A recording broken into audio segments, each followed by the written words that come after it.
Assalamu alaikum, I'm Aisha and you're watching Samaa News. Here are today's headlines. The US military says it carried out strikes on 3 vessels in international waters, killing 8 suspected drug traffickers. US Southern Command said intelligence showed the boats were operating along known narco-trafficking routes in the Eastern Pacific.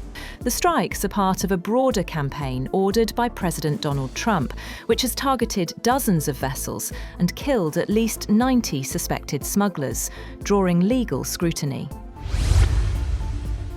The United States has paused implementation of a $40 billion technology agreement with Britain, citing concerns over London's digital regulation and food standards.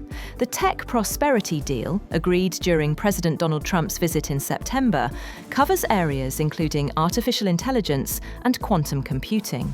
British officials say talks are ongoing and insist the broader relationship with Washington remains strong. World leaders, including Ukraine's President Volodymyr Zelenskyy, have launched an international claims commission in The Hague to seek compensation for damage from Russia's invasion of Ukraine. The body will build on an existing register that has already received more than 80,000 claims.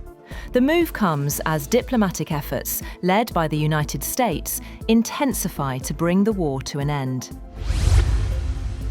Just before the Commission's launch, President Zelenskyy said Russia must be held accountable for what he called the crime of aggression. Speaking to Dutch lawmakers, he said justice must be central to any peace talks and urged Europe to use frozen Russian assets to compensate Ukraine.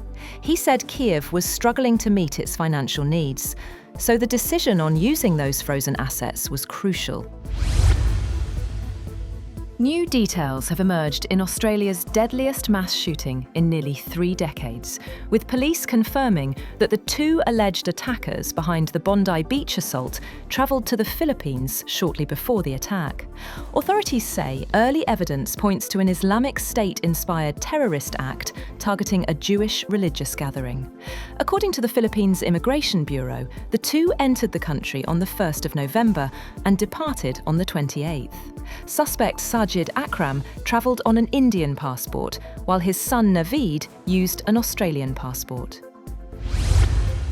Australia's Prime Minister Anthony Albanese has also confirmed that the recent Sydney attack was inspired by the terrorist organisation Islamic State, calling it a global challenge and praising the courage of a civilian hero who intervened during the violence. He also spent nearly half an hour visiting Ahmed Al-Ahmed in a Sydney hospital. The Prime Minister thanked him on behalf of the Australian people and described him as the best of our country. At least 17 Thai soldiers and 15 Cambodian civilians have been killed in the latest border clashes between Thailand and Cambodia. Thailand says Cambodian forces crossed into its territory, prompting a response in self-defence, a claim Phnom Penh has yet to answer.